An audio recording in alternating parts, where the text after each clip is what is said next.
When you move to your new country, it might take a little while to settle in and stop feeling like a tourist.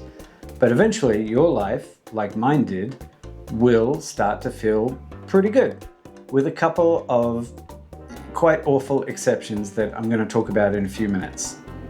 If you're meeting me for the first time, hi, my name's Jason.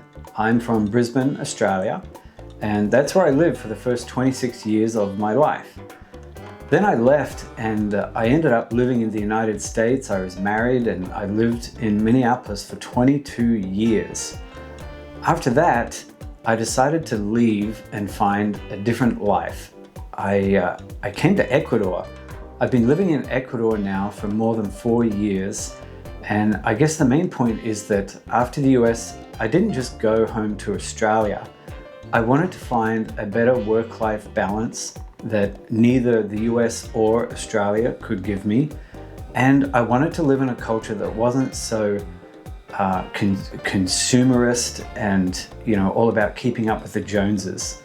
So here I am in Ecuador. So if you're thinking about doing something similar to me, maybe going to a different country, maybe Southeast Asia or maybe Latin America or somewhere else, you're in the right place. I've done this 3 times now. I actually lived in London for 2 years in between Australia and the United States. So I remember very well what it's like to do this. I remember how exciting it is to land in your new country and check out your new city, and after all that paperwork and months of planning, and sometimes years of planning, when you finally arrive and you get to your new apartment and you start to explore your new city, that feeling is amazing. You're full of benevolence and you want to help everyone, and you're feeling really confident. You're absolutely on a high for those first few months. It's an incredible feeling, and honestly, it's a feeling that most people will never experience. I remember settling into my new city in Ecuador and realizing that I didn't know anything, right?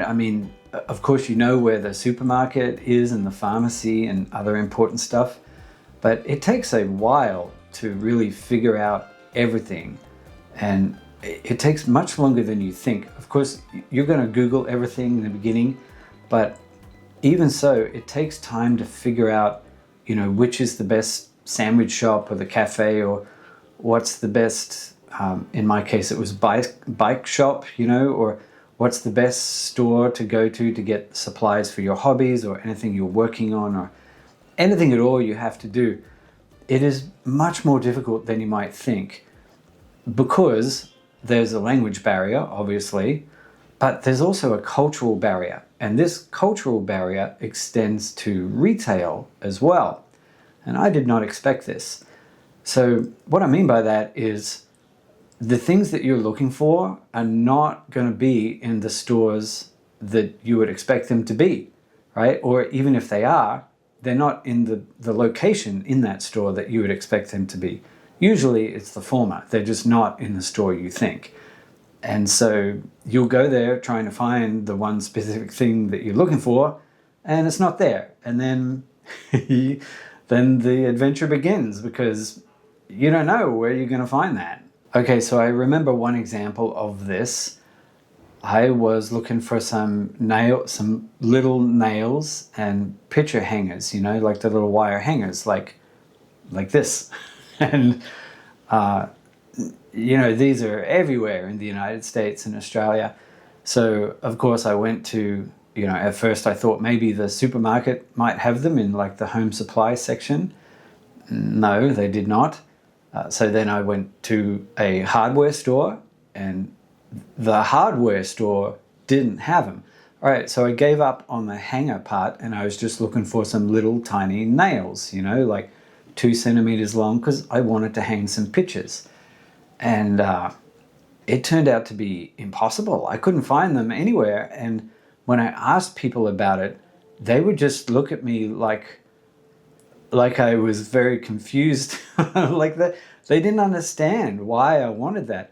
Now, here's another cultural thing about some of these countries that are popular for Westerners to move to, in Ecuador especially, extra information will not be given by the locals, right? If you're looking for something and they don't have it, they're not going to offer you an alternative. And they're not going to say, oh, you could just do this or use this, or they're not going to tell you, even if they know where you could get that product, they're not going to tell you, right? You have to ask. And in many cases, sometimes you just don't know the right question to ask because things are different here, right? So this was really difficult. I ended up finding some small nails just in a bucket. You just buy a handful at a time in an electric supply store, like a spare parts electrical appliance supply store, like a small independently owned corner store that had just shelf after shelf of all kinds of stuff. and they had a bucket of nails. After I purchased them, I learned that most places in Ecuador are just concrete walls. So this is why nails and hangers don't exist here. People don't use them because you can't pound a nail into a concrete wall, right? So most of the people here, if they're hanging paintings or pictures, they will use like a 3M sticky, like a plastic sticky hook. In most cases, a lot of cases, people just don't hang pictures. But if they do, they're going to use a stick-on plastic hook to do the job. Right, that was a very long story to explain the situation, but that's the kind of thing I'm talking about. You will often be looking for something that you think should be obvious and easy to find, and it's just not. And it might take you weeks to find that product. After a few months, though, that kind of thing will start to come to an end, and you'll gain a pretty good understanding of how things work, and you'll build up a knowledge of all of these quirky cultural differences, and you'll start to feel pretty confident. You kind of get a feel for how things work in your new country and culture, and things start to feel pretty good, right? At that point, you're not going to feel like a local, but you'll feel less like a tourist. You feel like you're starting to belong. Usually, after about the first 3, maybe 4 months, you'll start to do some pretty impressive things, and you'll be feeling good about yourself. And you should feel good about yourself, because what you're doing is actually very challenging. You'll also start to make some friends. Mostly your friends will be other foreigners, usually from your home country or other Western countries. Hopefully you'll avoid the really dodgy foreigners that can be a little problematic. I'll do another video about them. You really got to be careful about them because they're going to be looking for you.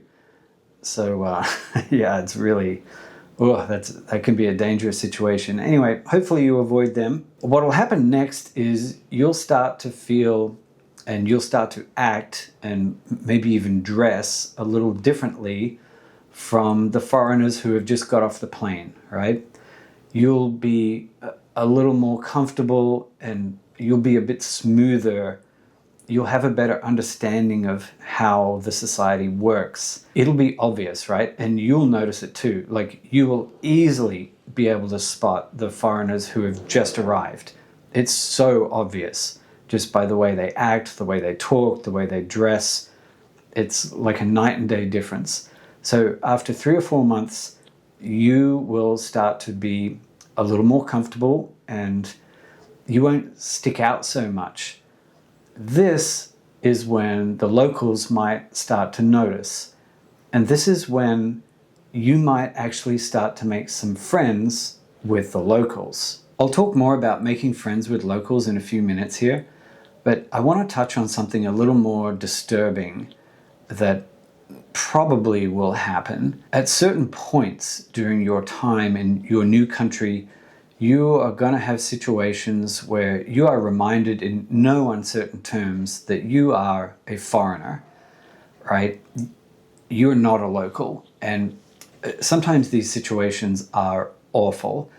I've had this happen to me a number of times now, where you are confronted by locals in an extremely unpleasant way. Sometimes it can be more mild, like I remember a time when some employees at a pharmacy laughed at me in a very cruel, unfriendly, unwelcoming way just because I mispronounced something or my Spanish was bad, when I was asking for medication. And that's awful, and it makes you feel small and terrible and stupid, and it takes a while to get over that. But what I'm talking about is even more serious, much more serious than that. I've had on one occasion, an old man walked straight up to me. He was coming the other way on the street, busy street in the middle of Loha. I was by myself. He walked straight up to me and spat on my shoes and told me to go home. Another really disturbing situation, like a scary situation, was a super drunk guy got in my face and started yelling and screaming at me like inches from my face, telling me to get out, telling me to go home. I mean, this was terrifying, and these situations, for me at least, they happened when I was by myself. And these things, they really stick with you. I mean, these moments like this are always going to be with you. I'm never going to forget them. It is a stark reminder that you are a foreigner. You are a guest in this country, in your chosen country. And some people, not many, but some people really don't want you to be there. Now, on the other end of that spectrum are the situations where when you're with a local, you get treated differently. I mean, the difference is unbelievable. I can think of an example where I used to live on the coast, and I used to go to this park, right? And this park, I used to like to ride my bike in there, and it had there was security at the gate, and this park closed at 4:00 in the afternoon. And I learned very quickly that sometimes, even if I went there at 2:30 in the afternoon, the staff would just say, nope, it's too late, you can't go in. And I would say, but I'm just going to be quick. I just want to ride my bike. And they'd say, nope, it's too late. We're going to close at 4:00. You can't come in. Or sometimes they wouldn't say anything. They would just say, nope. That was it. And it was really frustrating. One time it was 3:00. So it's still an hour before close. And they just said, no foreigners. No foreigners today, sorry. See you later, mate. So that was the end of that conversation, right? Anyway, one time, after months of doing this, and obviously I learned that I had to go there much earlier in the day to avoid that situation. One time I went there with my local Ecuadorian girlfriend, and we had been planning to go there all day. We were running late. It was 3:30 in the afternoon, right? Half an hour till close. Now, bear in mind, they were denying me previous times at 2:30 in the afternoon. So this time I went there with my Ecuadorian girlfriend. Oh, here comes a plane. Okay, we had a plane and then we had two loud motorbikes, so I stopped.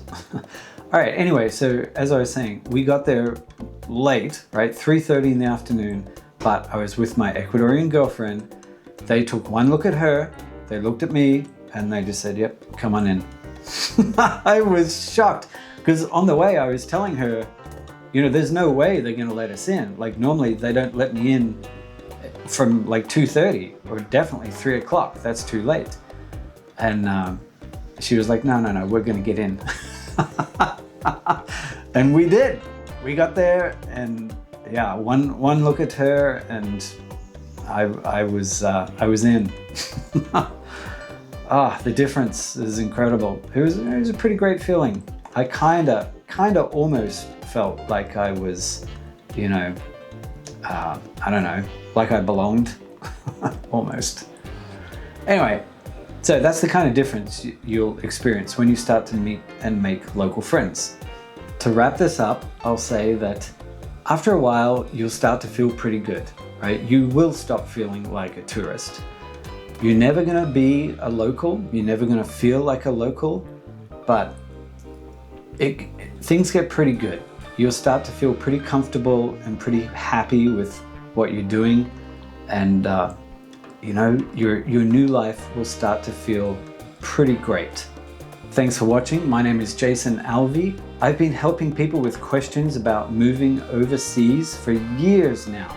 I'm originally from Brisbane, Australia, but I've also lived in London, England, and the United States, and now I'm living in Guayaquil, Ecuador. I've been in Ecuador now for just over 4 years. So if you want to schedule a private conversation with me to learn more about the challenges and the rewards of moving abroad, check out my link below. You can find the link to my new website, Foreign Vistas, and also the link to my photography website if you enjoy my photography. Check it out. While you're there, be sure to sign up to my email list to receive messages of a slightly more personal tone about my life here in Ecuador. There's also a link to my Buy Me a Coffee page. If you think this video was good and you'd like to support me by buying me a coffee or two, I would really appreciate that. Thank you very much. I'd like to let you know I don't use AI for any of my videos, my photography, or my books. And if that is as important to you as it is to me, I want to say thank you. In fact, if you're also a creator who makes things without the use of AI, tell me in the comments below what you do. Maybe I can support you too. Okay, check out some of my other videos if you want to learn more about life overseas. And if you know somebody who's thinking about leaving the West, maybe you could forward one of my videos to them. Thank you very much for watching, and I look forward to seeing you in the next video.